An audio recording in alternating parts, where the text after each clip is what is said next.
वित्त मंत्री निर्मला सीतारमण से जुड़ा एक वीडियो सोशल मीडिया पर वायरल हो रहा है।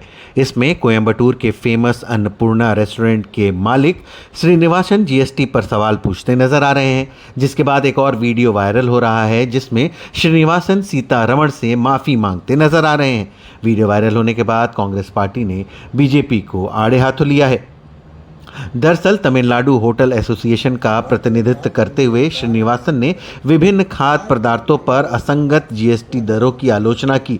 सार्वजनिक सभा में उनकी बात सुनकर लोगों की हंसी छूट गई। वो बता रहे थे कि कैसे जटिल टैक्स सिस्टम के चलते व्यवसायियों और ग्राहकों के बीच भ्रम पैदा हो गया है। उन्होंने उदाहरण देते हुए कहा कि आप देखिए कि बन पर कोई जीएसटी नहीं है, आप इस पर क्रीम डालते हैं तो जीएसटी 18% हो जाती है। ऐसी स्थिति में ग्राहक अधिक टैक्स बचाने के लिए क्रीम और बन अलग अलग मांग रहे हैं। हालांकि उस समय उनकी बातें सुनकर वित्त मंत्री भी हंसती हुई नजर आई, लेकिन उसके बाद जो ये वीडियो वायरल हो रहा है जिसमें श्रीनिवासन माफ़ी मांगते हुए नजर आ रहे हैं, उसके बाद एक तरीके से बवाल हो गया। News desk.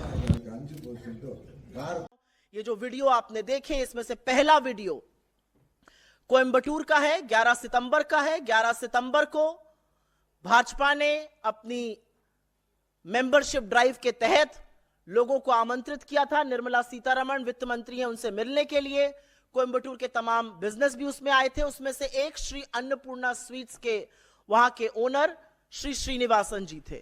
उन्होंने खड़े होकर अपनी व्यथा बताई। उन्होंने कहा कि मेरी एक मिठाई की दुकान है, वहां पर मीठे पर 5%, नमकीन पर 12%, प्लेन बन पर 0 और अगर क्रीम लगा तो उस बन पर 18% जीएसटी लगता है। तो कई बार तो कस्टमर बन अलग और क्रीम अलग ले लेते हैं, हमें तो समझ में नहीं आता कौन सा जीएसटी लगाएं। और उन्होंने यह भी कहा कि इतने जटिल के जीएसटी के चलते हमारा कंप्यूटर भी फंस जाता है, इनपुट टैक्स क्रेडिट करने वाले इनकम टैक्स ऑफिशियल्स को भी नहीं समझ में आता है, तो जीएसटी की रेट को थोड़ा सरल कर दीजिए। ये एक छोटे मध्यम लघु उद्योगपति हैं और वो ये बात, ये व्यथा अपनी इस देश के वित्त मंत्री के सामने कह रहे थे।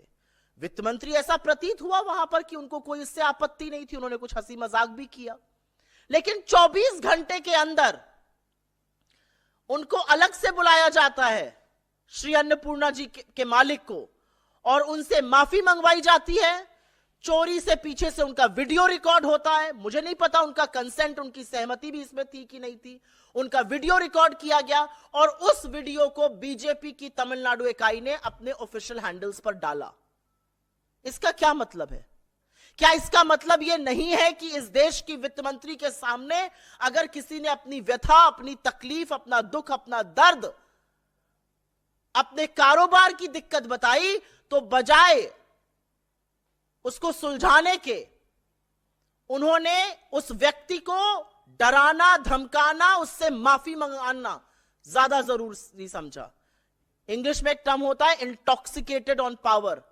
ये सत्ता का गंदा नशा, ये सत्ता के गंदे नशे में चूर्ण अगर हरकत नहीं है तो ये और क्या है। அடுத்து காபி குடிக்கணும், காரம் வேணும்ங்கிறது, காரத்துக்கு 12ன்னு சொன்னா உடனே சண்டைக்கு வர்றது, இது டெய்லி எங்களுக்கு நடக்குது பிரச்சனை। ஒரே பில்லுல ஒரு ஃபேமிலிக்கு டிஃபரெண்டா ஜிஎஸ்டி போட்டு கொடுக்கறது கஷ்டமா இருக்கு।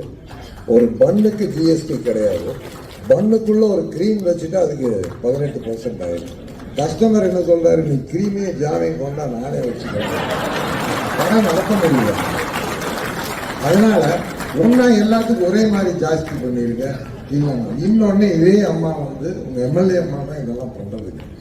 அவங்க எங்க தொகுதியில் இருக்காங்க, கடையில வந்துட்டு வடநாட்டுல அதிகம் ஸ்வீட் சாப்பிடுறாங்க, அதனாலதான் அம்மா அதுக்கு 5%, காரத்துக்கு 12 பண்ணிருக்காங்க। நான் சொன்னேன் இல்லைங்க, அப்படியெல்லாம் இல்லை, தமிழ்நாட்டில் ஸ்வீட், காரம், காஃபி அப்படிதான் போகும்। அதனால தயவு செஞ்சு அதை கொஞ்சம் கன்சிடர் பண்ணுங்க மேடம்। இந்தியா குறை சேர்த்து நீங்க ஏற்றி விட்டாலும் ஒரே மாதிரியே பண்ணணும், தனித்தனியா வைக்காதீங்க। ஏன்னா வீடு ஒரு ஃபேமிலி வந்து கம்ப்யூட்டர் கிடக்குது மேடம்। அது அந்த ஜிஎஸ்டி ஆபீசருக்கு இன்புட் கிரெடிட் எடுக்கிறப்ப ஒரே கிச்சன்ல தான் எல்லாம் பண்றாங்க। இன்புட் எடுக்கிறப்ப அதே கேஸ், அதே ஸ்வீட் மாஸ்டர், அதே கடலை மாவு, அதே மைதா மாவு, இன்புட் எப்படி மேடம் எடுக்க முடியும்? அதுல ஆபீசர்ஸ் கடைபிடிக்கிறாங்க, அவங்களுக்கு ஹெல்ப்